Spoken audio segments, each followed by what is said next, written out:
Assalamualaikum warahmatullahi ta'ala wabarakatuh. Terima kasih diucapkan kepada pengurusi majlis untuk majlis ta'lim ilmu pada malam ini. Mudah-mudahan Allah Subhanahu wa ta'ala memelihara dan mencukupkan dan memberkati rezeki zahir dan batin kepada beliau. Beliau yang saya muliakan dan saya kasih dan saya hormati Tuan Pengurusi Masjid Bilal Ibn Rabah radhiyallahu an, hafizahullah ta'ala. Mudah-mudahan Tuan Pengurusi Masjid dan seluruh ahli jawatan kuasa dan muslimin dan muslimat sentiasa bernaung di bawah rahmat naungan Allah Subhanahu wa ta'ala. Mudah-mudahan dengan berkat majlis ilmu, dengan berkat majlis makan nuzulur rahmah, tempat turunnya rahmat Allah Subhanahu wa ta'ala, dengan payungan rahmat daripada Allah Subhanahu wa ta'ala, menjadi sebab Allah Subhanahu wa ta'ala lindungi kita daripada wabak COVID-19 corona yang zahir, dan mudah-mudahan Allah lindungi kita daripada wabak yang batin. Wabak yang zahir mampu kemungkinan boleh memisahkan hubungan kita di sesama manusia, menjarakkan kita sama manusia, tetapi hubungan wabak batin kita ini menjarakkan kita dengan hubungan kita dengan Allah Subhanahu wa ta'ala, dengan maksud marilah kita sama-sama menjaga zahir dan batin kita agar kita dekat sesama manusia dan lebih-lebih lagi dekat kepada Allah Subhanahu wa ta'ala. Alhamdulillahirabbil alamin wa bihi nasta'in ala umuri dunya waddin, wa sallallahu ala sayyidina Muhammadin khataman nabiyyin wa alihi wa sahbihi ajma'in.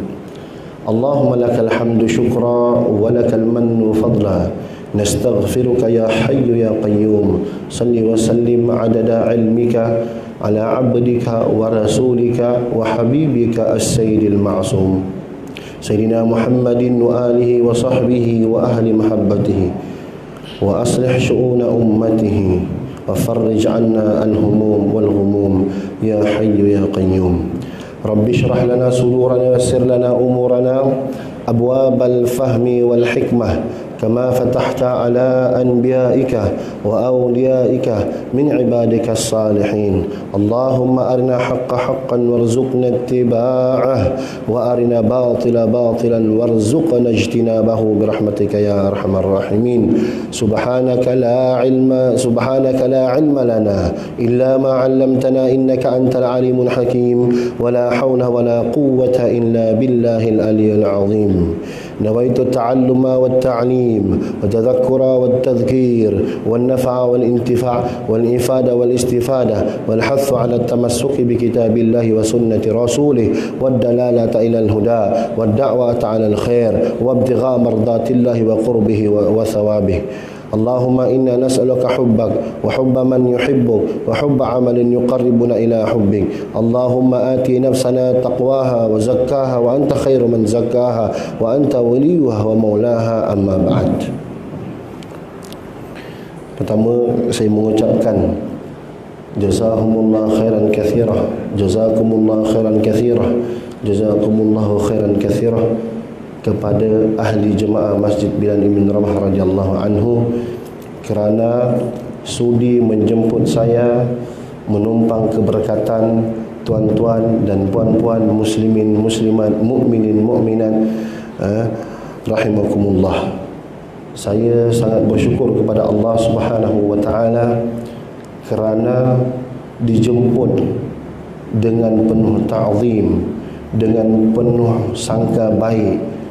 Mudah-mudahan sangka baik itu Allah Subhanahu wa ta'ala jadikan kita orang yang baik dan meningkatkan ketakwaan kita di sisi Allah Subhanahu wa ta'ala. Innama akramukum indallahi atqakum. Sesungguhnya orang yang paling tinggi di sisi Allah Subhanahu wa taala, orang yang paling baik dinilai oleh Allah Subhanahu wa taala adalah orang yang paling bertakwa. Mudah-mudahan sangka baik orang kepada kita menjadikan kita, menambahkan ketakwaan kita kepada Allah Subhanahu wa taala. Jauh lebih buruk menjadikan kita orang yang takabur dan ujub dan wali'iyadzubillah orang yang munafik. Baik, hadirin dirahmati Allah Subhanahu wa taala, tadi sempat tuan pengurusi masjid bertanyakan kepada saya, adakah saya pertama kali datang sini ataupun bagaimana saya sampai sini, jumpa ke tidak atau masjid terlambat atau macam mana. Alhamdulillah, saya datang sini kali kedua. Tetapi kedatangan saya kali pertama adalah kedatangan saya menghadiri jenazah sahabat saya, Ustaz Uthman bin Haji Hasan rahimahullahu ta'ala. Saya datang di sini, dan ketika awal-awal datang di sini memang saya berpusing-pusing mencari masjid ni. Jadi akhirnya alhamdulillah kita sampai di tempat sini menghadiri jenazah Allahyarham Uthman bin Haji Hasan. Mudah-mudahan Allah Subhanahu wa taala sentiasa merahmati dan menempatkan beliau di sisi Allah Subhanahu wa taala sebagai hamba yang saleh. Dan sebelum kita membacakan kitab, marilah kita sama-sama menghadiahkan Al-Fatihah kepada almarhum Uthman bin Haji Hasan dan seluruh jemaah yang pernah solat di sini, yang telah pergi kembali kepada Allah Subhanahu wa taala. Mudah-mudahan mereka ini Allah Subhanahu wa taala tempatkan mereka di syurga Firdaus. Mudah-mudahan Allah Subhanahu wa taala sentiasa menaungi mereka dengan rahmat Allah Subhanahu wa taala. Mudah-mudahan diampunkan dosa mereka dan kita semua insya-Allah. Syai'un lillah bisirril Fatihah. A'udzu billahi minasyaitonir rajim. Bismillahirrahmanirrahim. Alhamdulillahi rabbil alamin. Arrahmanir rahim. Maliki yaumiddin. Iyyaka na'budu wa iyyaka nasta'in. Ihdinas siratal mustaqim. Siratal ladzina an'amta 'alaihim ghairil maghdubi 'alaihim waladdallin. Amin. Baik. Tuan-tuan dirahmati Allah Subhanahu wa taala, la tataharraq bi dzarratin illa biiznillah subhanahu wa ta'ala. Tidak ada sesuatu pun yang mampu bergerak, dengan erti kata tidak ada sesuatu pun yang mampu dilakukan atau sesuatu yang berlaku melainkan dengan izin Allah Subhanahu wa ta'ala. Hadirin dirahmati Allah Subhanahu wa ta'ala, buat makluman tuan-tuan, saya ini bukanlah guru seperti mana yang disangkakan oleh sebahagian manusia, oleh sebahagian sahabat-sahabat, oleh sebahagian yang mendengar daripada kuliah saya. Tetapi saya bergerak atas izin guru saya, terutamanya atas izin Allah Subhanahu wa ta'ala.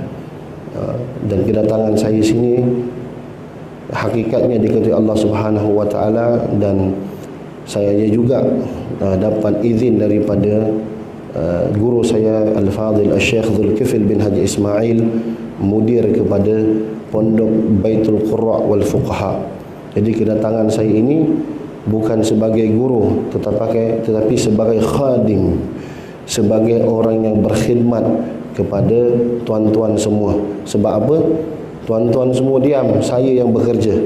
Saya yang bercakap, saya yang buka kitab, saya yang datang ke sini. Semuanya kita ini khadim kepada ummah Nabi Muhammad sallallahu alaihi wasallam. Cuma bezanya saya ini membaca kitab. Tuan-tuan adalah orang yang mulia di sisi Allah Subhanahu wa taala. Sebab apa? Al-ilmu yu'ta wa la ya'ti. Ilmu itu kita datangi, bukan ilmu yang datang kepada kita. Tetapi hadirin, tuan-tuan dirahmati Allah Subhanahu wa taala, mulia sebab apa? Allah datangkan orang untuk sampaikan ilmu. Maknanya orang sini hebat. Orang sini hebat. Al-ilmu yu'ta wa la ya'ti. Ilmu itu didatangi, bukan ilmu yang datang. Tapi kalau ilmu itu yang datang, apa maknanya? Idza aradallahu bihi khairan yufaqihu fid din. Jika Allah inginkan kebaikan kepada seseorang itu, maka Allah akan fahamkan dia tentang agama. Maknanya Allah Subhanahu wa ta'ala sedang menzahirkan, memberikan, menunjukkan, mentajallikan sifat apa? Kasih sayang Allah Subhanahu wa ta'ala kepada yang hadir pada malam ini. Sebab apa? Allah ingin kita faham tentang agama. Jadi alhamdulillah. Mari kita sama-sama ucapkan alhamdulillah. Alhamdulillah. Alhamdulillah. Alhamdulillah. Alhamdulillah. Alhamdulillah. Alhamdulillah. Alhamdulillah. Alhamdulillah. Ini nikmat hadirin dirahmati Allah Subhanahu wa ta'ala. Orang yang tak faham mukjizat ilmu daripada Nabi Muhammad sallallahu alaihi wasallam, mereka bersusah payah untuk mendapatkan ilmu yang mereka menganggap ilmu tersebut memberikan kejayaan kepada mereka. Memang benar, man arada dunya fa alaihi bil ilm wa man arada al akhirah fa alaihi bil ilm wa man aradahuma fa alaihi bil ilm. Siapa yang inginkan dunia, hendaklah dia berilmu. Siapa yang inginkan akhirat, hendaklah dia berilmu. Dan siapa yang inginkan keduanya, hendaklah dia berilmu. Namun hadirin dirahmati Allah Subhanahu wa ta'ala, hari ini lebih ramai yang mendalami ilmu-ilmu dunia sehingga mereka berjaya di mata manusia. Ada yang menjadi bos, ada yang menjadi datuk, ada yang menjadi macam-macam pangkat. Tetapi malangnya kejayaan mereka di dunia menggagalkan mereka tentang urusan akhirat. Akhirnya kita dapati kaya raya, tetapi alif pun tidak kenal, sin dengan tha pun tidak dapat bezakan, shin dengan sad pun tidak dapat membezakan. Adakah ini kebahagiaan, kejayaan yang hakiki?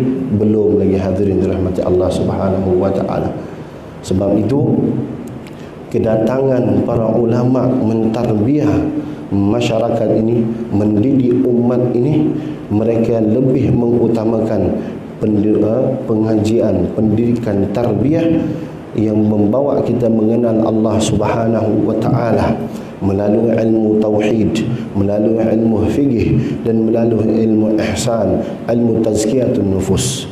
Jadi hadirin dirahmati Allah Subhanahu wa ta'ala, pada malam ini yang kita bacakan adalah kitab Risalatut Tanbih 'anil Dhalal liman arada dzal jalal, yang dikarang, yang disusun oleh Al-Fadhil Al-Syekh Zulkifli bin Haji Ismail, pengasas dan mudir kepada Pondok Baitul Qurra wal Fuqaha. Kitab ini sudah berumur lebih kurang 20 tahun. Dah 20 tahun. Tapi kitab ni kita belajar di pondok saja. Tetapi alhamdulillah, mungkin dengan ikhlas pengarang, dengan ikhlas mendidik umat, kitab ini saya diizinkan untuk dibacakan. Dan mudah-mudahan dengan izin Tuan Guru ini, apa yang saya sampaikan sesuai dan tidak melanggar adab kepada Allah Subhanahu wa ta'ala, tidak melanggar adab kepada Rasulullah sallallahu alaihi wasallam, dan tidak melanggar adab kepada penulis yang mengarang kitab ini, Tuan Guru Haji Zulkifli bin Haji Ismail. Jadi jelas tuan-tuan dirahmati Allah Subhanahu wa ta'ala, sekarang ini semuanya kita sedang menumpang rahmat dan keberkatan daripada Allah Subhanahu wa ta'ala. Laulallah, kalau bukan kerana Allah, lanahtadiyanna, maka kita tidak akan dapat hidayah sehingga kita hadir pada malam ini dalam keadaan kita tiada seorang pun yang mengetahui ajalnya. Semua daripada kita sebenarnya sedang menghabiskan sisa-sisa umurnya. Saya nampak muda, tetapi saya sedang menghabiskan sisa-sisa umur saya, sebab saya tidak tahu sampai berapa umur saya hidup. Yang lebih berumur daripada saya pun sedang menghabiskan sisa-sisa umurnya. Apa makna kita menghabiskan sisa-sisa umur ini? Kenapa saya menggunakan menghabiskan sisa-sisa umur? Supaya kita tahu, supaya kita yakin, supaya kita pasti, dan supaya kita yakin kematian itu dekat dengan kita. Bila kita tahu sesuatu itu dekat dengan kita, maknanya persiapan kita senantiasa kita bawa diri kita ini mempersiapkan menghadap Allah Subhanahu wa ta'ala. Tidak kira muda dan tidak kira tua, kematian itu boleh dikatakan sesaat pun tidak akan terlambat jika ajal datang menjemput. Jadi kemuliaan yang ada pada tuan-tuan pada malam ini yang saya menjadi kebanggaan, saya bersyukur kepada Allah Subhanahu wa ta'ala, antum semua sedang diangkat kedudukannya di sisi Allah Subhanahu wa ta'ala. Ini bukan saya yang katakan, tetapi Allah Subhanahu wa ta'ala sendiri yang mengangkat kedudukan tuan-tuan dirahmati Allah Subhanahu wa ta'ala. Allah Subhanahu wa ta'ala berfirman, yarfa'illahu alladhina amanu minkum walladhina utul ilma darajat. Sungguhnya Allah Subhanahu wa ta'ala mengangkat kedudukan orang-orang yang beriman di kalangan kamu, dan Allah mengangkat kedudukan orang-orang yang diberi ilmu oleh Allah Subhanahu wa ta'ala. Maknanya hadirin, Allah Subhanahu wa ta'ala sedang mengangkat kedudukan kita di sisi Allah Subhanahu wa ta'ala. Jika Allah buka hijab, kita ini sedang diangkat kedudukan kita, mungkin kita tak nak keluar dah daripada masjid, mungkin kita tak nak tinggal dah majlis ilmu. Sebab apa? Orang yang datang menuntut ilmu ini, mereka sedang duduk di atas janah, di atas sayap-sayapnya para malaikat. Mereka duduk di atas sayap-sayap para malaikat ini, nak dibawa ke mana? Ke syurga Allah Subhanahu wa ta'ala. Dalam hadis Nabi Muhammad sallallahu alaihi wasallam bersabda, dalam satu hadis, man salaka tariqan yaltamisu fiha ilman sahhalallahu bihi tariqan ilal jannah, atau kama qala Nabi sallallahu alaihi wasallam. Siapa yang keluar daripada rumahnya dengan tujuan untuk menuntut ilmu, dan dengan tujuan menuntut ilmu, maka Allah Subhanahu wa ta'ala dengan sebab niatnya keluarnya dia melangkah daripada rumah untuk menuntut ilmu, maka bermula daripada situ sahadallahu bihi tariqan ilal jannah, maka Allah Subhanahu wa ta'ala akan memudahkan jalannya, lorongnya terus ke syurga Allah Subhanahu wa ta'ala. Ini pasti kita yakin, ini pasti kita meyakini. Sebab apa? Nabi sallallahu alaihi wasallam ini la yantiqu anil hawa in huwa illa wahyun yuha. Maknanya kalamur rasul, kalamun Nabi sallallahu alaihi wasallam, setiap huruf, setiap kalimah yang keluar daripada Nabi Muhammad sallallahu alaihi wasallam itu tidak ada perkara yang diragui. Maknanya insya-Allah kalau malam ni kita dijemput oleh Allah Subhanahu wa ta'ala, insya-Allah kita di kalangan orang-orang yang masuk syurga. Ini bukan pengakuan daripada saya, tetapi pengakuan daripada Rasulullah sallallahu alaihi wasallam. Ambillah apa yang diperintahkan oleh Rasul kepada kamu, dan tinggalkanlah apa yang dilarang oleh Rasul ke atas kamu. Dan hadirin dirahmati Allah Subhanahu wa ta'ala, ini bukan ceramah, tetapi saya kalau tempat pertama saya datang, saya suka bercerita tentang kelebihan-kelebihan menuntut ilmu, supaya kita ni tak jemuh daripada menuntut ilmu. Sebab apa? Sebahagian manusia, sebahagian orang mempersoalkan, kenapa saya perlu menuntut ilmu, Ustaz? Saya masih muda. Itu pandangan kanak-kanak. Kemudian yang dah tua, kenapa Ustaz saya nak perlu pergi masjid? Saya ni dah tua. tak macam budak-budak, macam kanak-kanak ingatan kuat. Ini pandangan orang tua. Maknanya hadirin dirahmati Allah Subhanahu wa taala, untuk menuntut ilmu tak boleh ikut pandangan kita. Kita kena ikut pandangan Rasul sallallahu alaihi wasallam. Kita kena ikut tarbiyah Allah Subhanahu wa taala. Apa Allah Subhanahu wa taala tarbiyah kepada kita? Yarfa'illahu alladhina amanu minkum walladzina utul ilmi darajat. Allah mengangkat orang-orang yang menuntut ilmu. Allah tak sebut umurnya ketika muda, Allah tak sebut umurnya ketika dia tua. Maknanya selagi engkau ada nyawa di kandung badan, pergilah menuntut ilmu. Sebab apa? Kita inginkan kedudukan di sisi Allah Subhanahu wa taala.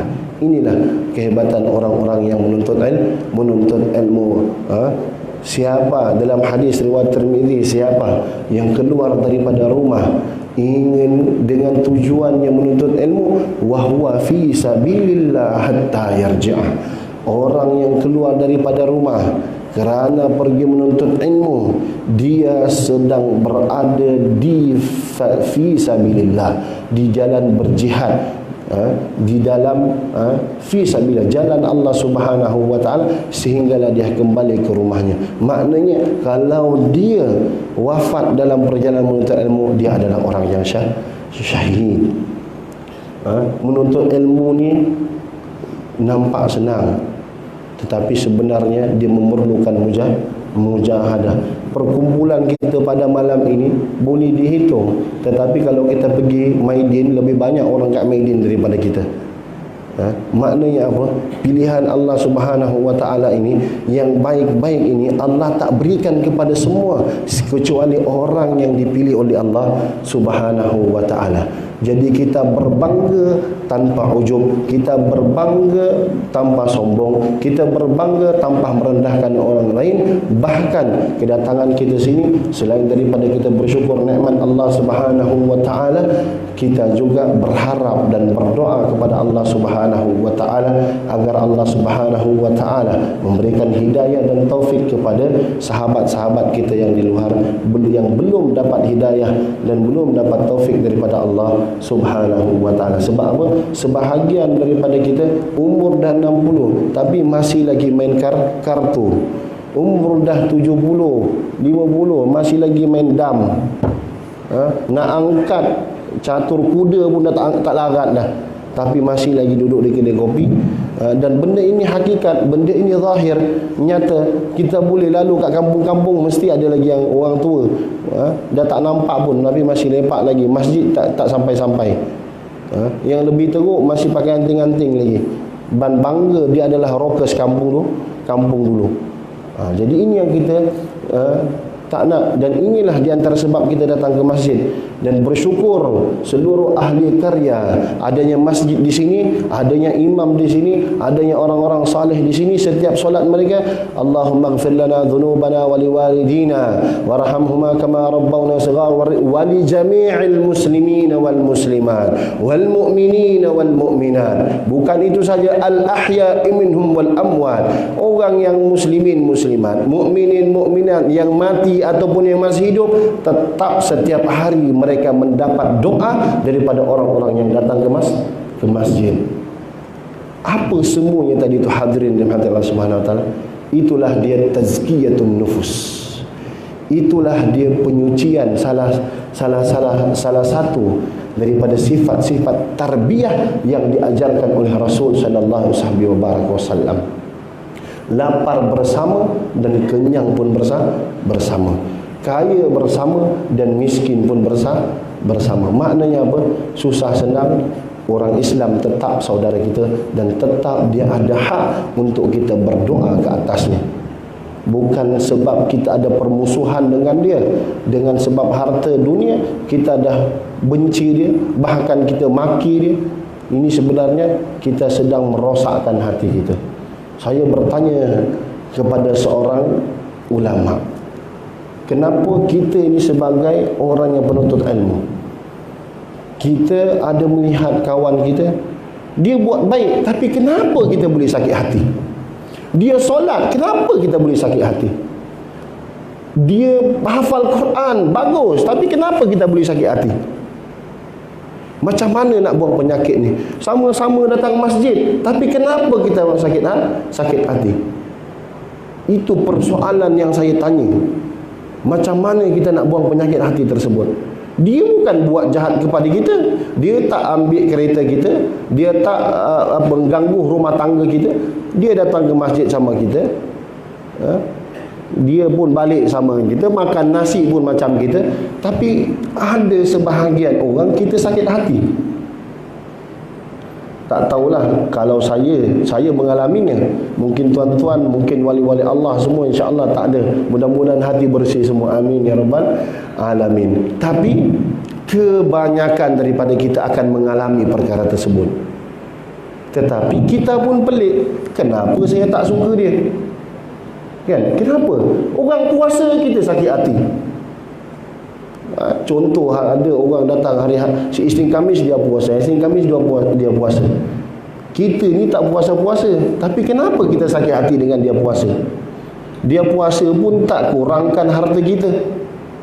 Dia pun tak minta untuk duit kepada kita untuk dia buka puasa. Tapi ada juga orang sakit hati. Orang tu datang selalu tahajud kat masjid, kita pun sakit hati. Jadi saya bertanya, macam mana nak buang penyakit hati ni?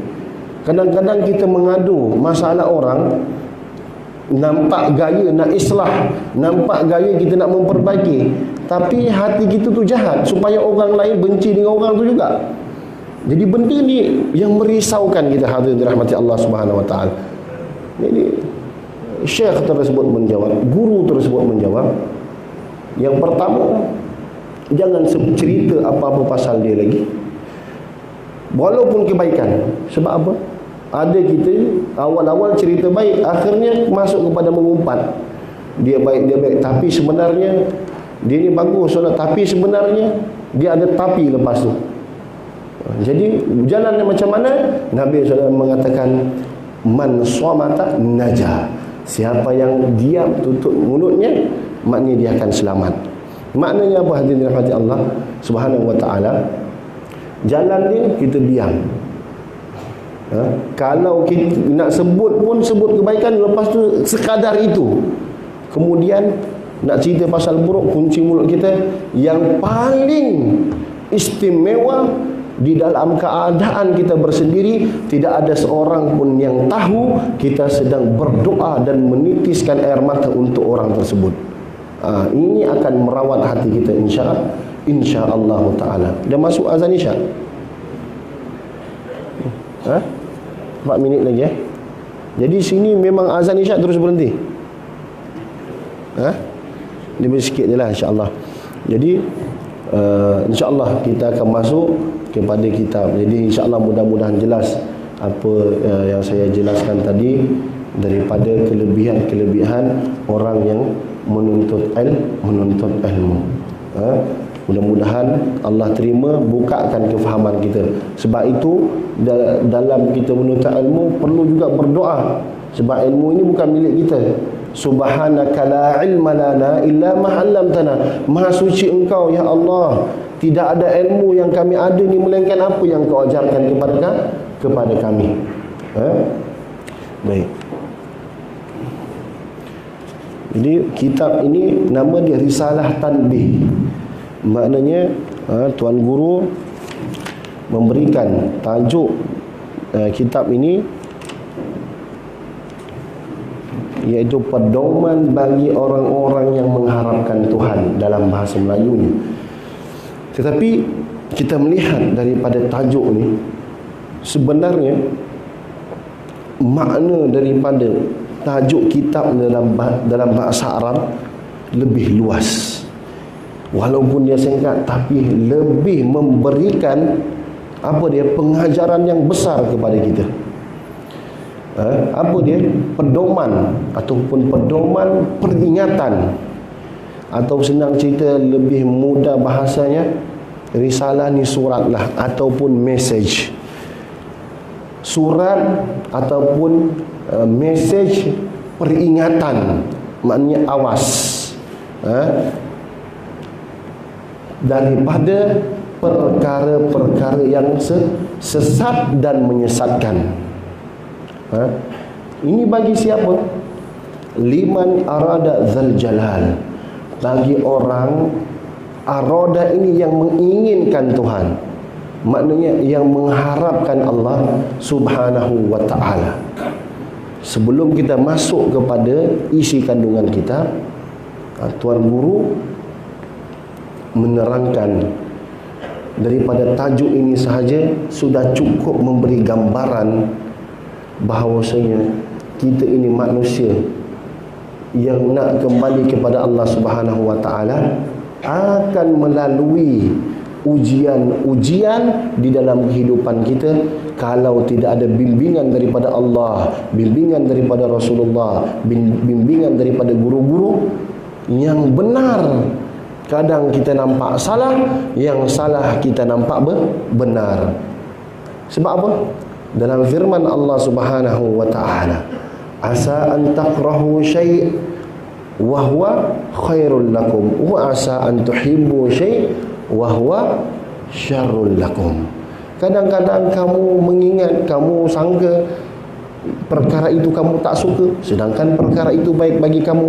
Kadang-kadang perkara itu kamu suka, sedangkan perkara itu tak baik bagi kamu. Maknanya perkara tersebut tidak mampu untuk kita ketahui, melainkan mesti ada bimbingan daripada Allah dan Rasul dan daripada guru-guru yang murabbi.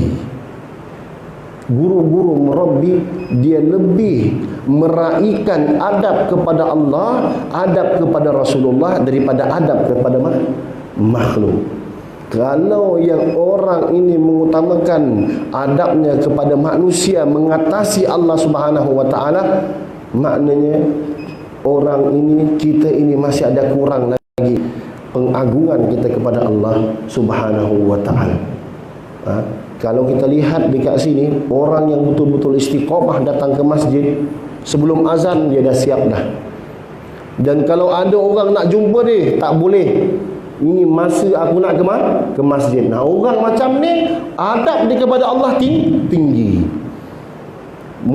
Dari sudut syariat ada yang diperbolehkan. Contoh, idza qadamal asya yuakhir al-isya. Jika makanan sudah ada di depan mata, maka solat dikemudiankan. Harus dalam syariat. Tetapi orang yang ada adab, semestinya diutamakan solat dulu sebelum dia makan. Tetapi adakah salah? Tidak salah. Cuma sopan santun dan adabnya itu apabila dia lakukan, maknanya halus dia punya adab, sehingga perkara-perkara macam tu pun dia mengutamakan Allah Subhanahu wa ta'ala, walaupun dibolehkan dalam syariat. Jadi hadirin rahmati Allah Subhanahu wa ta'ala, ini tajuk kitab. Maknanya kita ni nak kembali kepada Allah, kena berhati-hati. Ada perkara-perkara yang kita rasa baik, tapi sebenarnya benda tu sesat. Contoh baru ni berlaku di hadapan mata saya. Solat bagus, alhamdulillah, solat apa semua, tapi dia datang lambat lah orang ni. Tiba-tiba orang datang lambat, sama-sama kawan, tiba-tiba kawan dia tolak dia jadi imam. Dia pun macam kononnya pandai, pergilah, pergi dia jadi imam. Saya tiba-tiba solat zuhur baca kuat, wah kacau saya kata dia ni. Lepas tu yang belakang semua pula waladhdallin amin, wah dah kacau semua. Satu jemaah masalah ni. Ingatkan imam je, rupanya jemaah pun sama, amin. Saya dah lama habis, tapi saya tak tinggalkan tempat tu. Saya nak tunggu, nak jumpa dia. Sebab apa?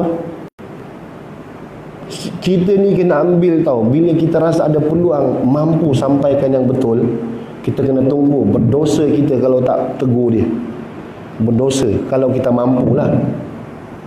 Yang paling banyak, saya paling takut kalau masuk di RNR ataupun surau di mall. Saya takut apa? Kalau lelaki solat yang nampak dia punya punggung. Ini paling saya takut.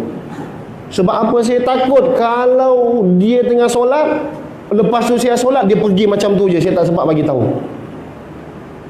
Ini yang, ataupun saya tak mampu bagi tahu dia, saya memang cukup rasa bersalah. Kenapa aku tak mampu bagi tahu dia? Jadi yang kita yang tahu ni, kena hati-hati. Sebab itu jangan kita suka-suka tengok-tengok cari salah orang. Kalau kita tahu salah, kita tak tegur, siap engkau di hadapan Allah Subhanahu Wa Taala. Jadi kena hati-hati. Jadi macam tu, bila dia dah selesai solat, saya cakap, tadi solat qada isyak ke? Tak adalah ustaz. Kita pun buat bina sangka baik lah. Kita pun tak boleh lah cakap terus engkau ni salah, kan? Takut kita kata salah, ustaz saya solat isyak tadi, semalam saya tertinggal. Malu pula kita. Saya pun tanyalah, tuan tadi solat qada isyak ke? Tak ustaz, kita solat zuhur. Oh, Masya Allah. Dia kata, tahu tak, yang lebih baik itu, yang kalau solat siang ni, kita disunnahkan untuk kita baca dengan tidak mengeluarkan suara. Tak adalah ustaz, saya baca dalam kitab lebih baik baca kuatkan suara. Orang kata kitab tu betul, tapi yang kamu faham salah. Betul lah. Sebab apa dia baca? Kalaulah dia cakap, ustaz, saya ada pergi berguru, tapi tak tahulah, mungkin saya salah faham, itu okey lagi. Tak adalah ustaz, saya baca dalam kitab, dia kata lebih baik baca kuara suat daripada perlahan. Dia pula nak marah saya. Macam ni yang dikatakan, yang ingin diperingatkan oleh tuan guru. Nak kembali kepada Allah, tetapi lorongnya salah. Akhirnya kalau lorongnya salah, bawalah kelajuan macam mana pun kau takkan sampai. Maknanya kuat macam mana pun kita ibadah, kalau kita salah, kita takkan sampai. Macam tu juga orang yang diceritakan 500 tahun beribadah kepada Allah Subhanahu Wa Taala, bangga dengan beribadah kepada Allah Subhanahu Wa Taala 500 tahun, tapi dalam keadaan jahil. Sebab apa? Dia membawa bangkai tikus. Dalam riwayat menyebutkan dia letak dekat serban dia, dalam riwayat lain dia bungkus dengan kain, dia letak kat tengkuk dia. Sebab apa? Dia terbunuh tikus tersebut dan dia rasa bersalah. Kononnya nak menghargai tikus tersebut, menghormati rasa bersalahnya, dia gantung, dia bawa dalam solat. Macam ni yang kita tak nak. Di samping kita mendekati Allah Subhanahu Wa Taala, rupa-rupanya kita makin jauh di sisi Allah Subhanahu Wa Taala. Jadi itu peringatan yang nak disampaikan tuan guru kepada orang-orang yang mengharapkan Allah Subhanahu Wa Taala. Jadi yang tadi tersebut tu yang saya pergi, saya kata, oh, yang kitab tu betul, tapi yang kamu salah, yang kamu faham tu salah. Iya ke ustaz, macam mana pula? Memang baca kuat tu lebih baik. Kalau kita solat malam sendirian, baik kita kuatkan suara. Lebih baik kalau kita kuatkan suara, walaupun tidak berjemaah. Oh, macam tu ke? Macam tu. Jadi dia fahamlah, alhamdulillah. Yang lain pun, oh iya ke ustaz? Iyalah, yang kau pergi amin sama-sama pun buat apa? Kami tak tahulah ustaz. Itu saya cakap dengan dia apa? Ini maknanya engkau tak biasa pergi masjid solat. Memang betul pun. Betul lah ustaz, saya minta maaf, saya memang tak solat kat masjid. Maknanya sepanjang dia solat sendiri dan syok sendiri. Jadi ini yang kita takut. Syok sendiri, kita rasa dah dekat dengan Allah Subhanahu Wa Taala dalam keadaan kita dalam kesesatan. Macam orang nak pergi Terengganu, tapi dia tak ikut laluan Terengganu, dia sampai pergi Kedah. Laju macam mana pun dia tak sampai ke Terengganu, dia akan sampai Kedah juga. Salah alamat. Senang cerita, salah alamat. Jadi ini peringatan-peringatan penting yang ada dalam kitab ini yang disusun oleh tuan guru. Malam ni tak sempat sebab semua tak ada kitab. Jadi saya akan tinggalkan ni untuk di photostat. Jadi bila semua ada, baru kita seronok baca. Sekarang ni pengenalan apa yang nak disampaikan oleh kitab ini. Jadi itu yang disebutkan 500 tahun pun kononnya alhamdulillah jadi wali. tapi sebenarnya jauh daripada apa yang dia sangka. Sebab apa? Hukum fikihnya tidak sah. Tidak sah dia punya solat. Tidak sah dia punya solat. Habis tu Ustaz, orang gila solat tu Ustaz macam mana? Takkan kita nak hukum dia tak sah? Orang gila hukum lain. Engkau ni dah waras, takkan kau nak jadi gila juga. Jangan samakan hukum engkau dengan orang yang gila. Kalau engkau nak sama hukum dengan orang gila, kau jadi gila dulu baru sama. Jadi ini keadaan-keadaan yang banyak berlaku di kalangan kita, sehingga merasakan ahli tasawuf tetapi suruh solat tak nak. Saya pun pelik. Saya ada banyak jumpa orang dah macam ni. Di kalangan kawan-kawan saya pun ada, tapi yang bukan belajar Yaman lah, yang kampung-kampung, yang apa ni, tak tahulah ilmu apa dia belajar pun, saya pun tak tahu. Tapi bila kita cakap macam dia je yang betul. Jadi ni yang kita apa ni ragui dan yang kita takutkan dalam kehidupan kita. Jadi untung orang yang didatangi ulama ni, ini yang datang ni bukan saya, tuan guru ni datang sini kepada kita. Walaupun dia tak ada, tapi ilmu dia sampai. Maknanya apa itu? Hadirin rahmati Allah Subhanahu wa taala, Allah pun sedang mengangkat kedudukan, insya-Allah kedudukan dia di sisi Allah Subhanahu wa taala, sehingga walaupun dia tak ada, tapi ilmu dia sampai. Ini maknanya apa? Nabi SAW ditanya, orang yang paling bermanfaat di kalangan kamu, orang yang paling banyak memberi manfaat kepada manusia. Tengok Rasulullah SAW, siapa yang paling banyak memberi manfaat kepada manusia? Rasul sallallahu alaihi wasallam.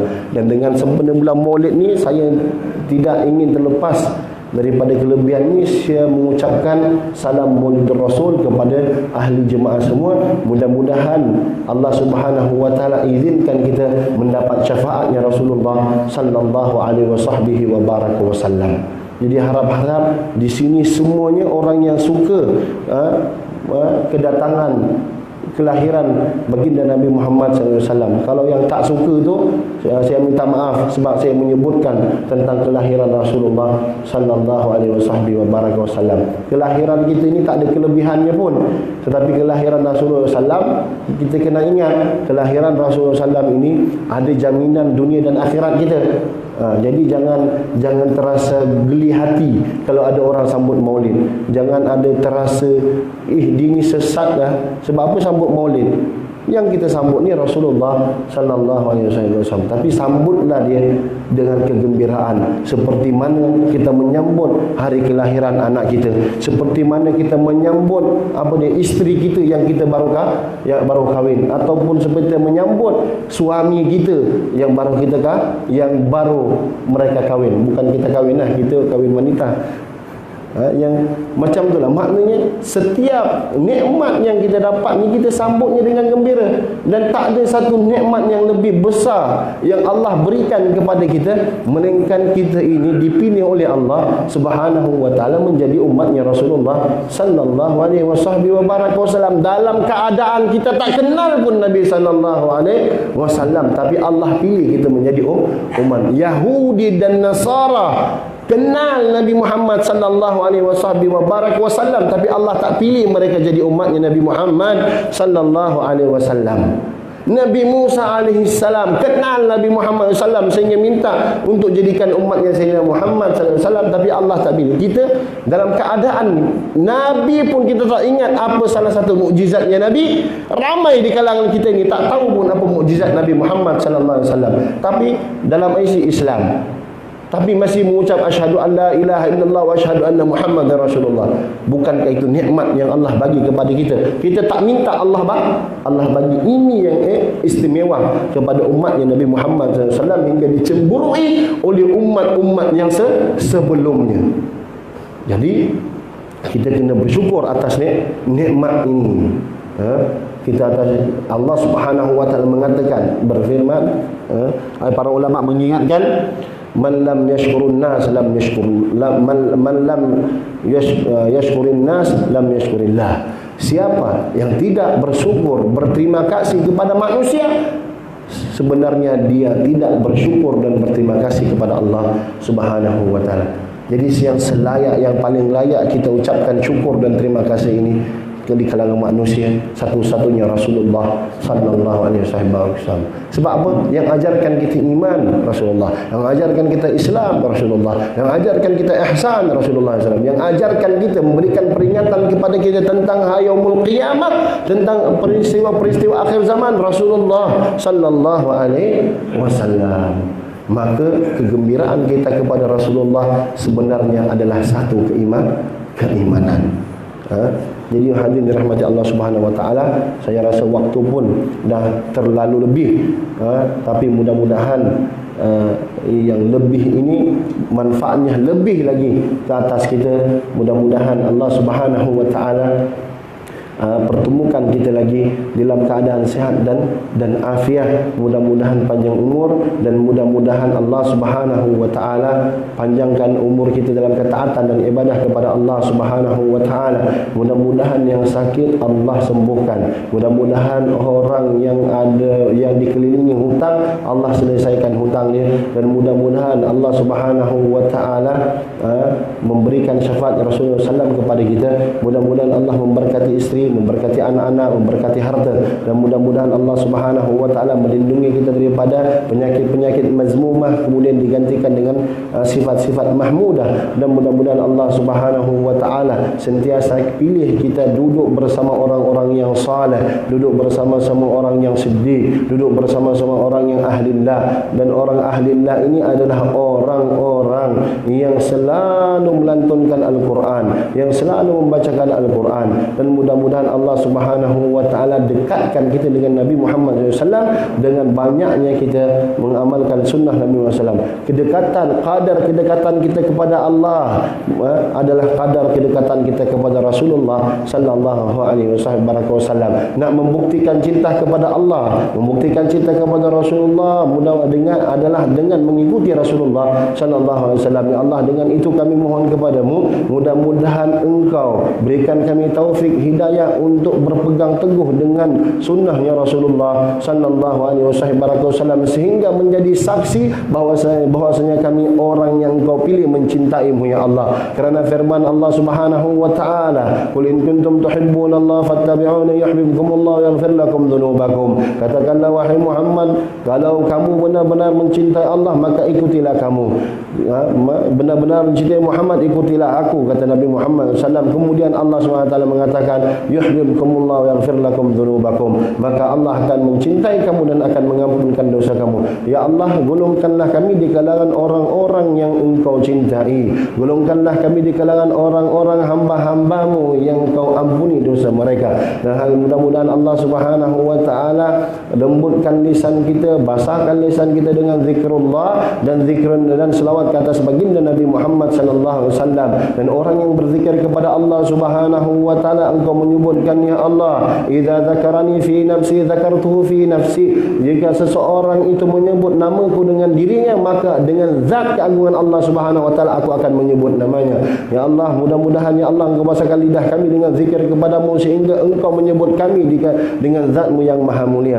Dan mudah-mudahan Allah lembutkan lisan kita berselawat ke atas baginda Nabi Muhammad SAW, yang menjadi sebab kita dekat kepada Nabi Muhammad sallallahu alaihi wasallam. Kerana baginda Nabi SAW menyebutkan orang yang paling dekatku pada hari kiamat, man aktsara alayya salat, siapa orang yang paling banyak berselawat ke atasku. Ya Allah, jadikanlah kami orang-orang hamba-hambamu yang banyak berselawat ke atas baginda Nabi Muhammad sallallahu alaihi wasallam. Amin ya rabbal alamin. Rabbana zalamna anfusana wa lam taghfir lana wa tarhamna lanakunanna minal khasirin. Rabbana la tuzigh qulubana ba'da idh hadaytana wa hab lana min ladunka rahmatan innaka antal wahhab. Rabbana hab lana min azwajina wa dhurriyyatina qurrata a'yun waj'alna lil muttaqina imama.